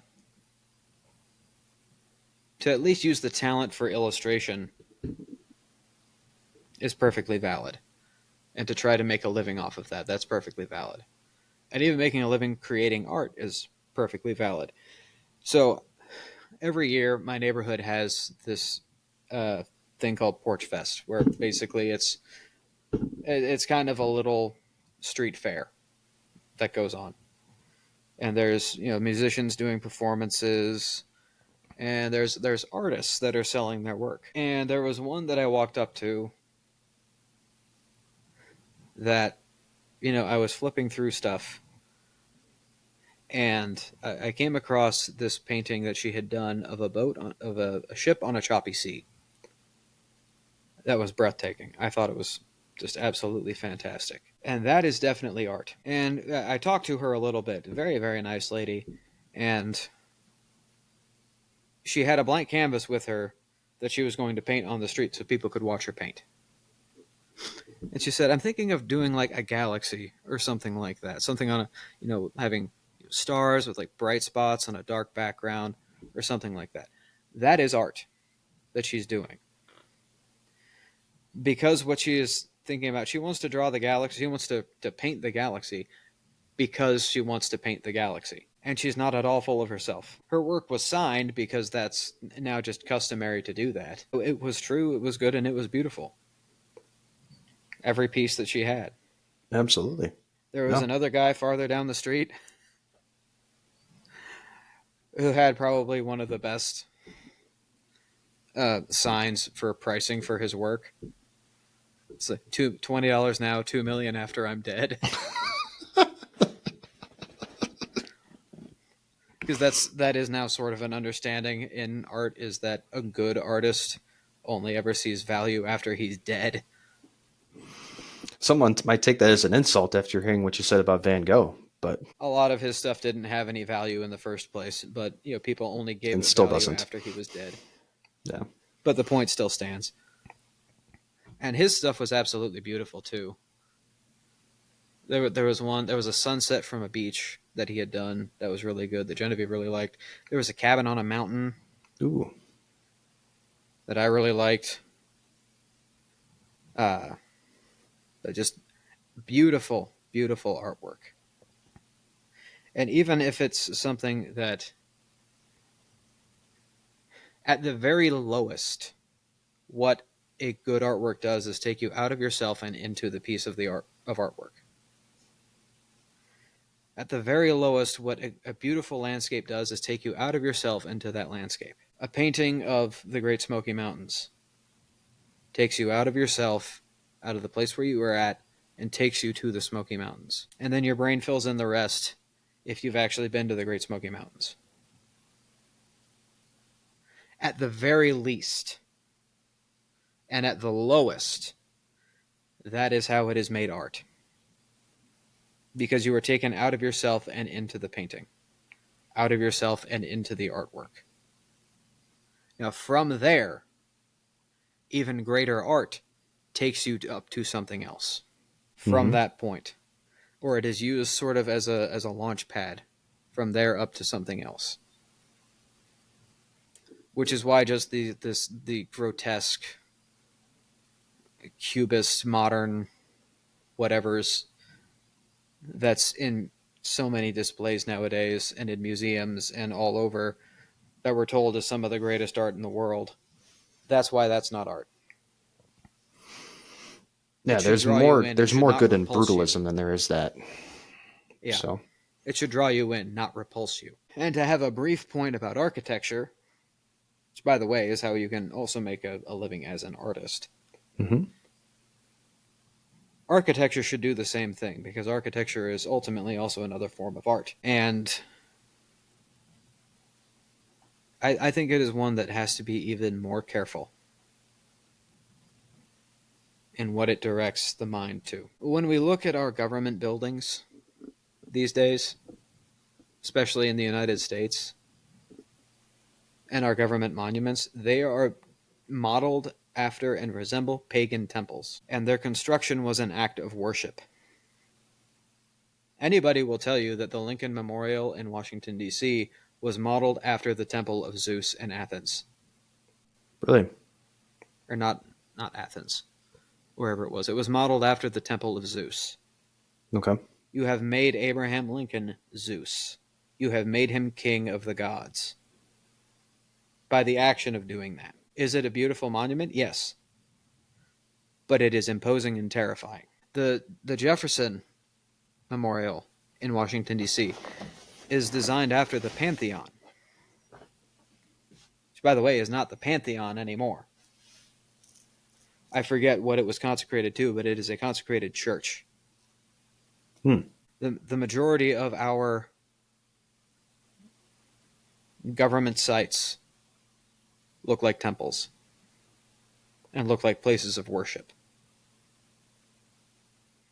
Either that or they look like glorified office buildings. So that gets to a point I've heard about, and I forget who originally said this, but like if you're the point was if you're a criminal and you're being led to the courthouse for justice, you will be better served, as will the general public and everybody, by a courthouse that is inherently more beautiful and doesn't look like an office building. Yes. It looks like justice is actually going to be conducted as opposed to the business of justice is going to be conducted. Now, there's a difference between the county courthouse that I think is absolutely beautiful here. Granted, I've seen what some of the courtrooms look like, and they're kind of blah. Just kind of looks like a conference room. But there's a difference between our county courthouse and most county courthouses. Actually, small town county courthouses are some of the most beautiful buildings I've ever seen that are not churches. The difference between that, because I live in the capital city, I have both the county courthouse and our Supreme Court building in like basically the same distance of me. They're actually on the same street. The difference between the county courthouse and the Supreme Court building is that the county courthouse is beautiful and imposing, but it doesn't look like a temple. Our Supreme Court building here looks like a temple. It looks like a Roman or Greek temple. Our Capitol building looks like a temple. Yes, our government buildings should be beautiful. I'm not saying they have to be ugly. Architecture is art. Our architecture should be beautiful, but they ought to look like government buildings. I don't really know what that is, to be perfectly honest, but I would say it would be something more palatial than. Why can't it be in that style, though?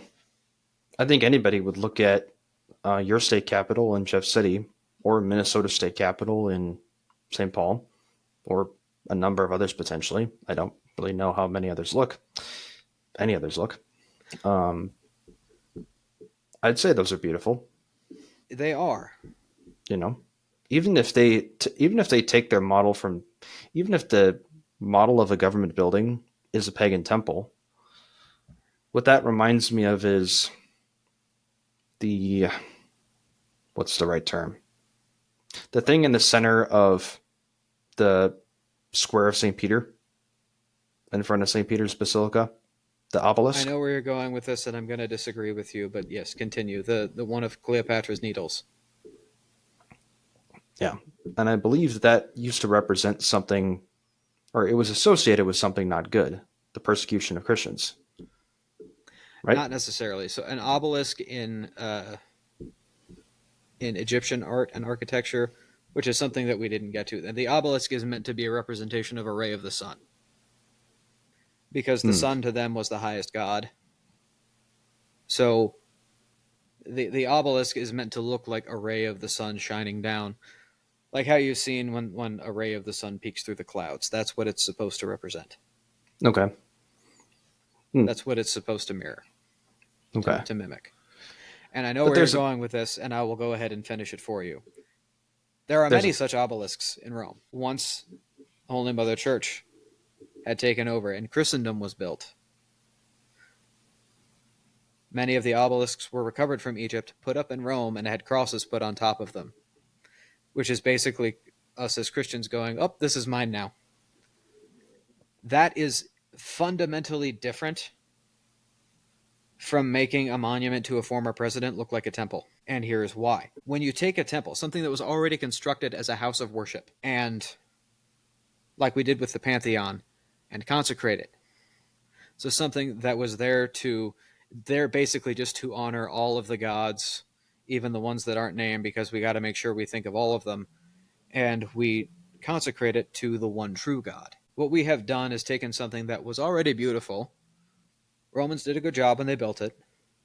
It's a masterwork of architecture and a masterwork of engineering. Mm-hmm. We have taken that and we have elevated it, and we have made it holy. We have baptized it. Mm-hmm. It's the same thing with when we put crosses on top of all of the obelisks. We have taken them and baptized them because the beam of light is now coming from the cross. When you say, okay, we're going to make a memorial, we're going to make... Yeah, it's the memorial, not the monument. We're going to make a memorial to remember the president that freed the slaves, even though he had no right to do that. This isn't because I'm a Confederate. This is not just because I'm a Confederate, because I think that too many government buildings and monuments in general look like pagan artifacts. The North versus South conversation will be held another time. That'll be later, and we'll have James on for that. Yes. Because he'll take my side. You suspect I won't take your side. I know we'll kind of all take the same I side. empathize with the South more than you think. So, but the Lincoln Memorial is the one that I can think of as the most egregious. So when the Greeks built the Temple of Zeus, they made it as big and imposing as possible for Zeus, who is as big and imposing as possible. In doing the same action, and they were doing that as an act of worship to Zeus, in doing the same action, creating it as a monument to a former president, that is an act of worship to that former president. And more proof, when you go in, it is a giant statue, a giant sculpture of him seated on a throne. and he looks down at you. He is smiling and he is benevolent, but he is looking down at you. This is sort of a teaser for later topic of America and wanting to accept all religions has none and therefore deifies itself and deifies its founding fathers and former presidents that we happen to like. Even though Lincoln wasn't really that good of a president, from an objective standpoint, he was not that good of a president. He is basically deified in our culture.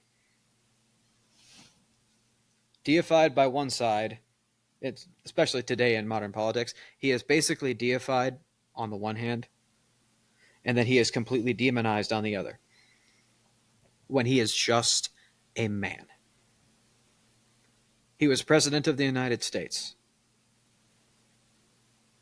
and he can be credited for restoring the Union, even though it wasn't just him, it was the work of a lot of people. But he was president at the time. He is a man, and does not deserve to have a temple built for him that is larger than many churches. So we'll have to move on from that because we're, again, off topic of the nature of art and everything. And this is sort of related only by a couple of strings. It's a fair point, though. Like, I see where you're coming from with it. And as a counterpoint to what you were saying, in that case, why is there not a cross on top of the Washington Monument? Because it's It is about just Washington. a straight-up obelisk. It's something for him. Which is a pagan Egyptian symbol. Because symbols have meaning. Because words have meaning. Architectural styles have meaning. When you make something look like a temple, you have built a temple. That may not be the intention, but whatever is inside, you are now worshiping. You have built that as a place of worship for whatever is inside. Symbols is a form of language. Architecture is a form of language. And when you create the facade of a building, you are telling everybody something, even if it's not blatant or out there in the conscience or immediately conscious. You are telling somebody something about what is inside. So when you make a building look like a temple, you are saying what is inside is divine. That's why I think churches should look like churches and government buildings should look like government buildings.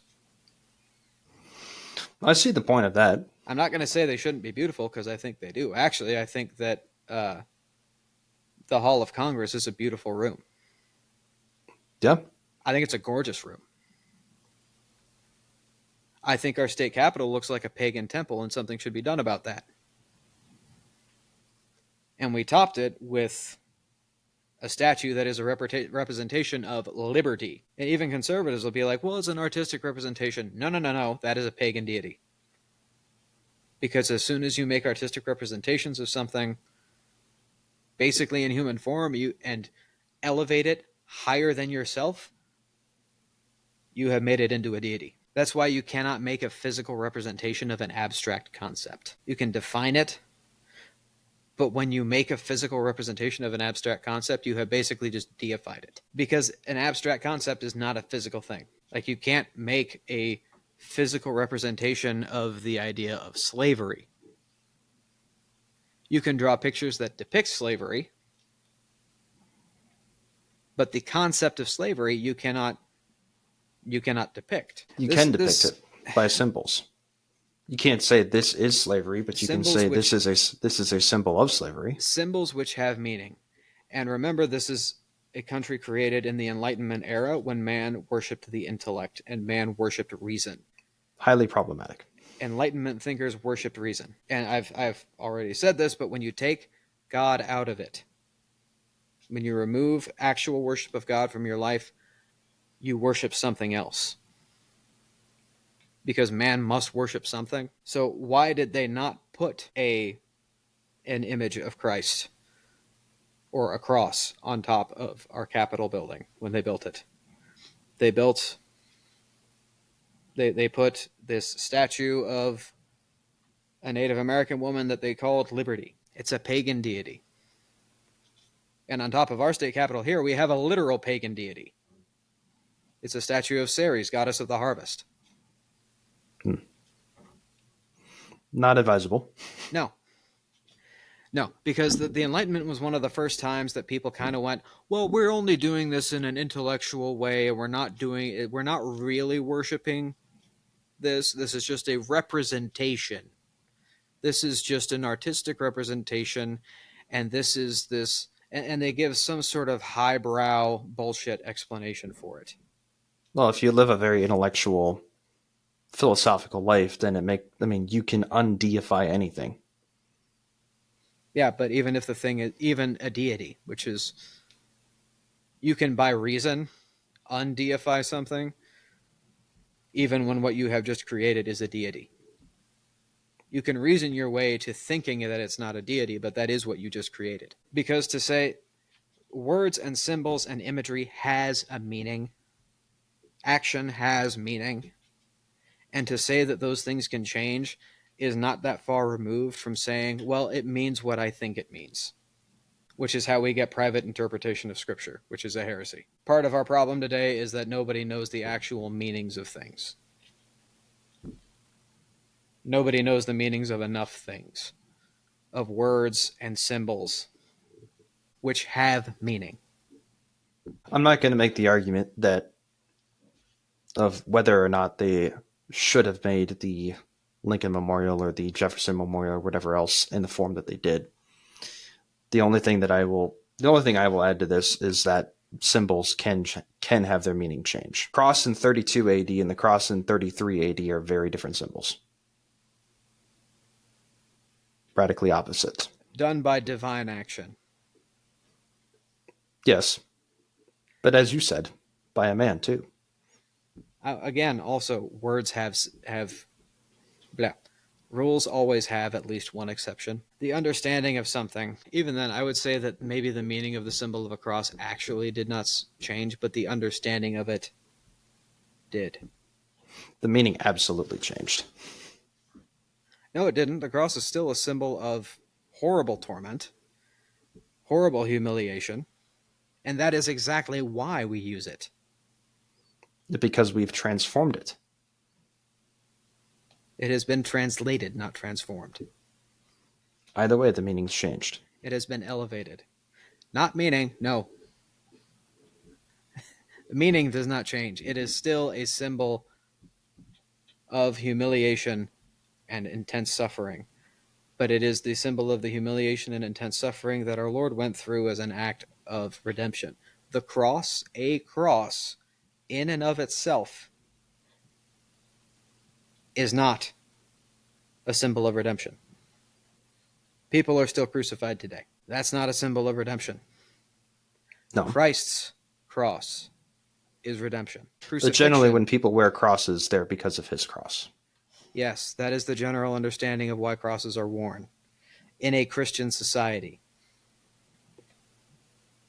But if you go to a pagan society where people are crucified, wearing a cross around your neck, they're going to look at you like you're a moron.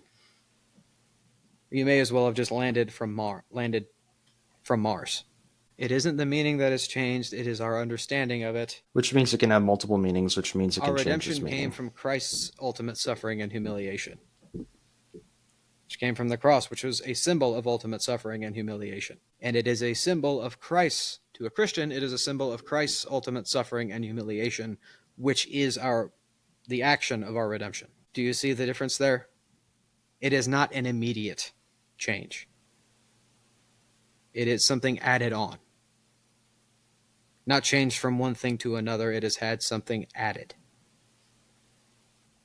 A cross is and always will be a symbol of suffering and humiliation, which is why it is then a symbol of redemption as well to Christians, and really to the rest of the world. Because that suffering and humiliation was done at a particular time, at a particular place, by a particular person. This is why we use crucifixes and not crosses. Because a cross by itself is a symbol of suffering and humiliation, and nothing about the cross itself, about just a cross itself, is worth honoring.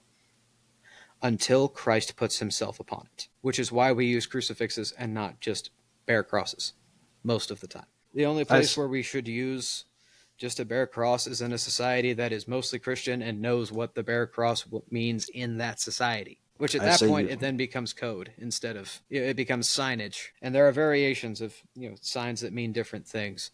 Like a stop sign in Italy is perfectly round instead of an octagon like we have here. How do you want to close this out? Art is true, good, and beautiful. If it is not all of those things, it is not art. Anything that is true, good, and beautiful will also elevate your mind and your soul to greater things. And when it comes to art as a career, and that's art in any form, whether it's art, music, game design, film,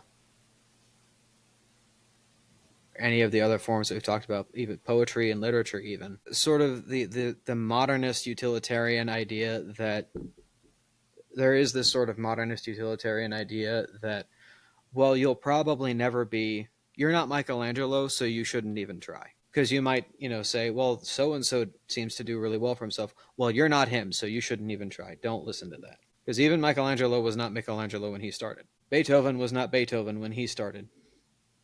Brandon Sanderson was not Brandon Sanderson when he wrote his first book, or when he started writing his first book. At least not as he is today. Everybody has to start somewhere, and just because you don't become a millionaire off of something is no reason not to do it. Again, that's just chasing dollar signs.